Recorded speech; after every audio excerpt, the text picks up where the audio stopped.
మహాత్మా జ్యోతి బాపులే జయంతి సందర్భంగా జగిత్యాలలో ఘనంగా కార్యక్రమాలు నిర్వహించారు. హౌసింగ్ బోర్డు పార్క్ లో ఉన్న జ్యోతి బాపులే విగ్రహానికి మంత్రి అడ్లూరి లక్ష్మణ్ కుమార్, స్థానిక ఎమ్మెల్యే డాక్టర్ సంజయ్ కుమార్ కలిసి పూలమాల వేసి నివాళులు అర్పించారు. అనంతరం కలెక్టరేట్ లో ఏర్పాటు చేసిన కార్యక్రమంలో పాల్గొన్నారు. కార్యక్రమంలో జిల్లా collector Satyaprasad, additional collector, municipal chairman, స్థానిక కౌన్సిలర్లు, నాయకులు తదితరులు పాల్గొన్నారు. జ్యోతి బాపులే ఆశయాలను స్మరించుకుంటూ ఆయన సేవలను కొనియాడారు.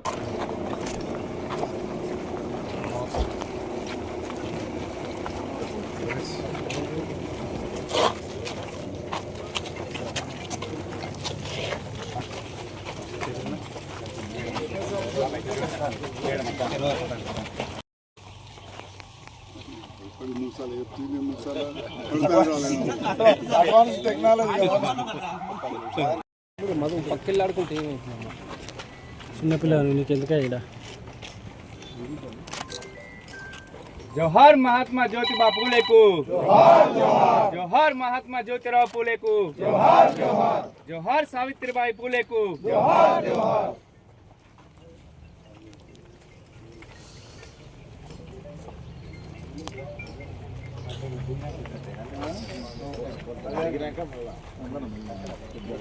సాధిద్దాం సాధిద్దాం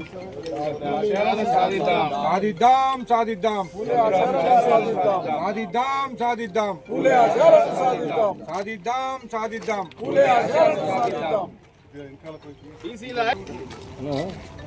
ఇటు అన్న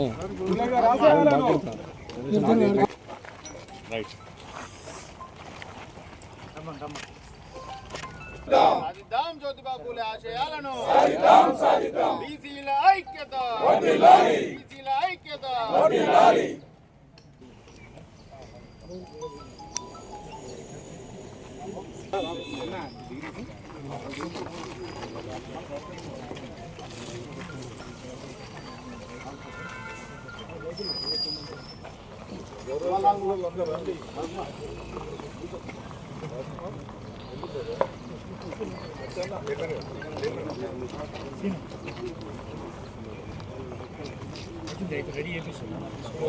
జై బీసీ, జై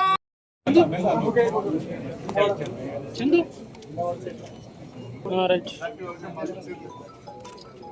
సార్ ఇక్కడ ఏంటిదే ఇవ్వచ్చు, ఏముంది ఇవ్వచ్చు.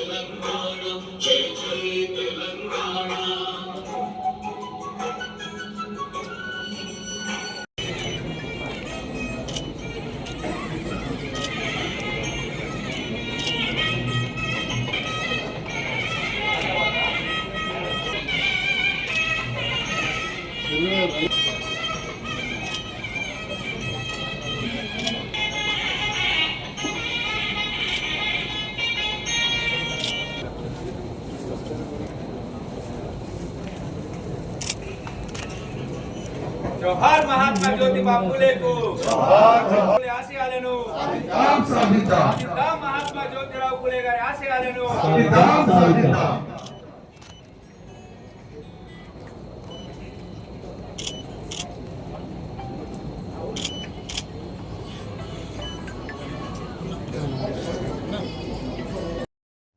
ఆ విద్య వల్లనే మనం బాగుపడతాం అనేది ఉందో, ఆ జ్యోతిబా పూలే, సావిత్రిబా పూలే గారు మనకు బోధించారో, ఆ తర్వాత ఆ విద్యతోటే మన అంబేద్కర్ గారు ఇవాళ దేశానికే దిశానిర్దేశం చేసి భారతరత్న అయినో, బాబు జగజీవన్ రావు గారు హిందూ యూనివర్సిటీలో, బనారస్ హిందూ యూనివర్సిటీలో చదివి ఉపప్రధాని అయినో, ప్రతి వాళ్ళు కూడా విద్యతోటే ముందుకు రావాలి. దాంట్లో భాగంగా సోదరుడు డాక్టర్ చంద్రశేఖర్ గౌడ్ చైర్మన్, నేను శాసనసభ్యుగా ఉన్నప్పుడు, అంతకుముందు కూడా చైర్మన్ ఉన్నప్పుడు మనం పాత బస్టాండ్ దగ్గర కోఆపరేటివ్ బిల్డింగ్ తీసుకొని లైబ్రరీ ప్రారంభించుకున్నాం. తర్వాత దాన్ని ఆధునీకరించుకున్నాం. పిల్లలకు భోజన వసతి కొంత నాకు భగవంతుడు ఇచ్చిన అవకాశంతో నేను సొంతగా నడిపితే దాదాపు 60 మందికి ఉద్యోగాలు వచ్చాయి. ఆ తర్వాత బీసీ స్టడీ సర్కిల్ కూడా ఫుడ్ కాదు కానీ డేగా నడిపినాం. అక్కడ కూడా చాలా మందికి ఉద్యోగాలు వచ్చాయి. అయితే ఇక్కడ జైత్యాల ప్రాంతానికి లైబ్రరీ ఏదైతే మంజూరు చేసుకున్నామో గత ప్రభుత్వ హయాంలో అది అర్ధాంతరంగా నిలిచిపోయింది. ఆ బిల్సాన్ని ఇస్తే దాదాపు 80% పూర్తయింది. మరి ఈరోజే లైబ్రరీ చైర్మన్ గారు కూడా ప్రమాణ స్వీకారం చేస్తున్నారు. మొన్న గౌరవ మంత్రివర్యులకు ఈ విషయాన్ని సెక్రటేరియట్లో చెప్పగానే ఒక నిమిషం కూడా ఆలోచించకుండా రాష్ట్ర లైబ్రరీ చైర్మన్ గారికి వెంటనే రియాజ్ గారికి ఫోన్ చేసి జగిత్యాల లైబ్రరీని మనం బాగు చేయాలి, పేదవాళ్లకు మనం అడ్వాన్స్డ్ కోర్సెస్ ఎగ్జామ్స్కు ప్రిపేర్ అవ్వడానికి కూడా చేయాలనగానే వెంటనే చేయడం జరిగింది. అదేవిధంగా ఎస్సీ స్టడీ సర్కిల్లో కూడా విద్యార్థులు ఎక్కువ మంది చదువుకుంటా అంటున్నారు. 100 నుంచి 150 చేయాలనగానే డైరెక్టర్ నరసింహారెడ్డి గారికి వెంటనే ఫోన్ చేసి ఆ విద్యార్థులకు కూడా ఎక్కువ మందికి బోర్డింగ్ అండ్ లాడ్జింగ్ స్టడీ అన్నిటి కూడా ఉండే విధంగా ఆర్డర్స్ ఇవ్వడం జరిగింది. ఈ రకంగా సహకరిస్తున్న మంత్రి గారికి హృదయపూర్వక ధన్యవాదాలు తెలియజేస్తూ జగిత్యాలను ఒక ఎడ్యుకేషన్ హబ్గా ఇద్దాం. ఇక్కడ ధర్మపురి నియోజకవర్గం జగిత్యాలకు ఒక హాఫ్ మూల్ లాగా మన పక్కనే ఉంటుంది అర్ధచంద్రాకారంలో. సో జగిత్యాలలో విద్య, వైద్యం, ఏ సౌకర్యం వచ్చినా అది ధర్మపురి నియోజకవర్గానికి వచ్చినట్టుగా వస్తుంది. ఒక్క ధర్మారం మండలం తప్ప మొత్తం కూడా వస్తుంది. ఎందుకంటే మెజారిటీ ఇక్కడ నుంచి వెళ్ళేవారే కాబట్టి వారిని ప్రత్యేకంగా దీనిపైన వారు ఇంపార్షియల్గా చేస్తా ఉన్నారు. ఇంకా కూడా దృష్టి పెట్టాలని చెప్పి సందర్భంగా కోరుతూ ఆ మహనీయుల్ని స్మరించుకుంటూ విద్యార్థులు, యువత కూడా చదువు పట్ల, అదేవిధంగా ఇప్పుడే ఇవాళ ప్రజాపాలనలో భాగంగా మాదక ద్రవ్యాల నుంచి దూరంగా ఉండాలని చెప్పి ముఖ్యమంత్రి గారు ఏదైతే సూచన చేసిండ్రో విద్యార్థులు, యువత మరి అవన్నీ కూడా పాటించాలని చెప్పి మరొకసారి నేను కూడా కోరుతూ అవకాశాన్ని ఇచ్చిన అధికారులకు, ఏర్పాటు చేసిన అందరికీ కూడా ధన్యవాదాలు. Thank you.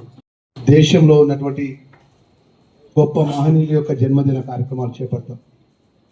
ఈరోజు గౌరవ ముఖ్యమంత్రి రేవంత్ రెడ్డి గారి నేతృత్వంలో బాబు జగజీవనరావు గారి జయంతి కార్యక్రమాలు కానీ, జగిత్యాల కలెక్టర్ గారి ఆధ్వర్యంలో, అదేవిధంగా ఈరోజు జ్యోతిరావు పూలే ఒక మహనీయుడి యొక్క జయంతి కార్యక్రమాన్ని గొప్పగా దేశంలో ఉన్నటువంటి అణగారి వర్గాలకు, పేద వర్గానికి సమానత్వం ఉండాలి, అందరూ సమానంగా ఉండాలని చెప్పి ఏదైతే డాక్టర్ బిఆర్ అంబేద్కర్ గారి యొక్క ఆశయాన్ని, జ్యోతిరావు పూలే మహనీయుడు, దేశంలో అన్ని వర్గాలకు సమానత్వం ఉండాలి, ముఖ్యంగా స్త్రీలకు గొప్పగా సమానత్వం ఉండాలి, విద్య పరంగా వారు ఉన్నతమైన స్థాయిలో ఉండాలని చెప్పేసి వారి సతీమణి గారిని సావిత్రి పూలే గారికి విద్యాభ్యాసం వారే చేసి ఈ దేశంలో మొదటి మహిళా టీచర్గా మరి తీర్చిదిద్ది మరి వారిని గొప్పగా ఈరోజు దేశానికి పరిచయం చేసినటువంటి మహనీయుడు జ్యోతిరావు పూలే.